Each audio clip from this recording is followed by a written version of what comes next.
Too much GH. Shout out to your fans and everybody who is watching Too Much GH. Mima Obibia Akwaba Ede Eba Too Much GH so Ghana wahala dwumedie na ebre asose mede ebebe sommo ewe ye fide kase yi eso ekeskapa eni medina oni se meje ejase dia na se kra NPP eba enunum na enede Ghanaian female broadcasting journalist aniji edinana aba Anamoah de akwakọ kopiemu ewo ni Instagram page ni Twitter page eso actress Waka and Simbia Ghana for the no bona basopa se the comment I making it panas and penny for no more the sa foot no answer sa no to Anamoah ebeboa ama my Ghana let me to empo ebeboa ama my Ghana edru empepe so a wo mo epese anase ye pese ye dru na ebusuan for enada pictures bi bebre ebebe pie mu wo mountain so achese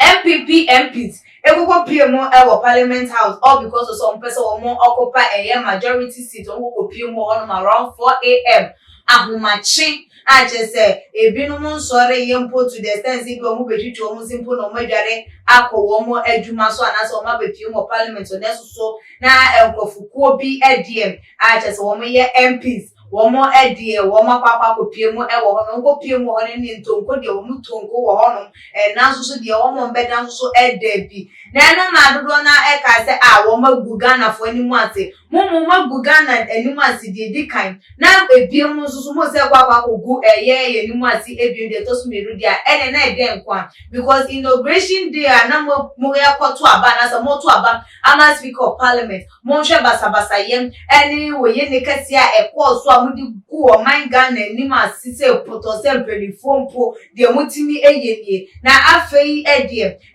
aba mo first na mo kwakwa kwatena se nso so a eno nso so no rikatentene ahope printi obi akwakopiem 4 a.m. or because of seat or person won go tina said the be ya obi memetina ni seat so na we me yese na sori na fe won go yese enkofo kwatena tina nkrofo na so ama adjustment me wan say see yem on 7 January no ebi ma say na say wo mo like omo yo ma je say komo ma boni ezi na so omo boni ana omo pese bese no e ma sa de nguase foforo krapo esa ebre Ghana for the no ena ama ye nuaba na aba Anamoah aba bonten aba comment e de afa ensem no ehu a ohu ne se na se mo betimi asore entem sei akwakopio mo Parliament House pan edia ena nti na mo nyusu that same energy amuke kanu ne sa enthusiasm no emfa enhye nyoma na bosha masha wo man na muntimi enyeye na no ma be se wo se yema o man tumpo na mo fa sa amuke kanu mo nsore ahomache sa na mo fa enye nhwe se wo mayi entumpo aye anan na ebusuafo sei ena ne nsem no ekoyo sei you go to the parliament at 4 a.m. because of a particular seat. Use the same energy and commitment to attend to the issue that really matters in your constituency. Na said ye aba na aba Anamoah esie eno no say so wo mutimi sori ahomache for because of akonya keko enye sa akonya no ebi awukwa akogina wansa na wa chante ama na fiso baba beso na akogina wansa na akonya no ebe bie prefi asase na say aye de abeso no watimi atena so na wa akogina wontem a wunya akonya enye de entina so enkonya ni sisi wono ma wokọ ya wokwa akotena so enumpo no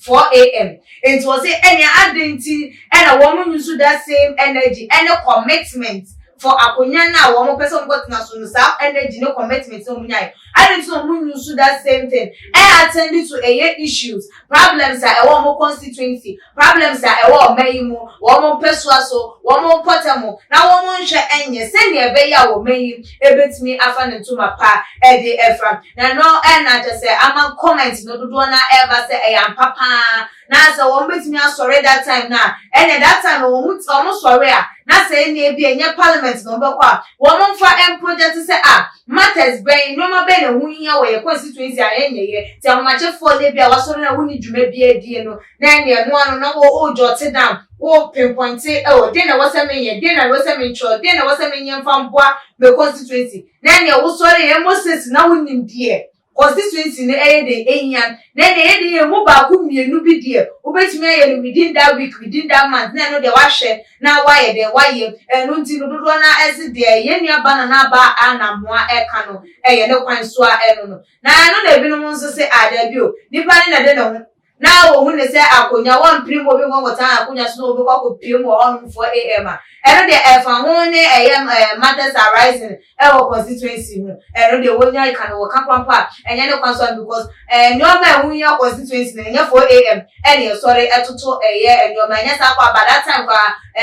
MP wo sore wo important around 4 na wo di juma wo be ka say se or the constituency no kwa ye bibia na so wo ye nyankoma bibi de ahyeche constituency enti eno de wo kan oni se wo kan na ebusuafo wo hwe na ba Anamoah na comment o dia ba betu edwa ya efumso bi wo ho ana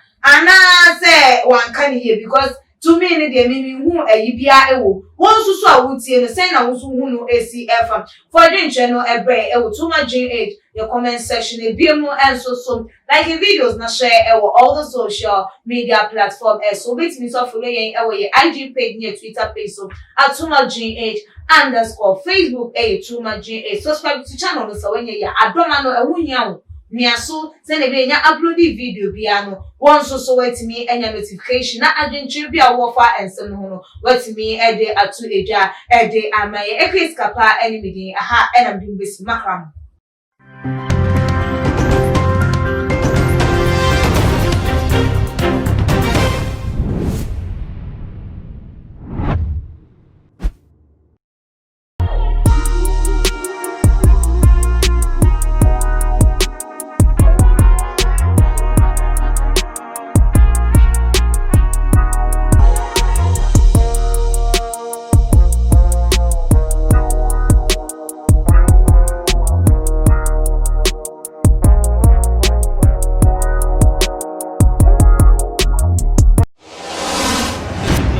The major prophet kum chacha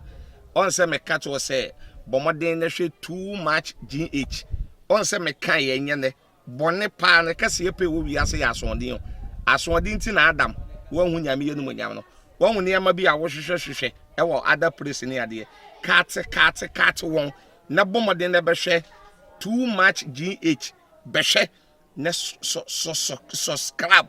bomoden o be hwe pe na wa ye subscribe o subscribe subscribe na subscribe na o subscribe a na wo benya ne yama papa a wo pe ahwe nyame hira na ura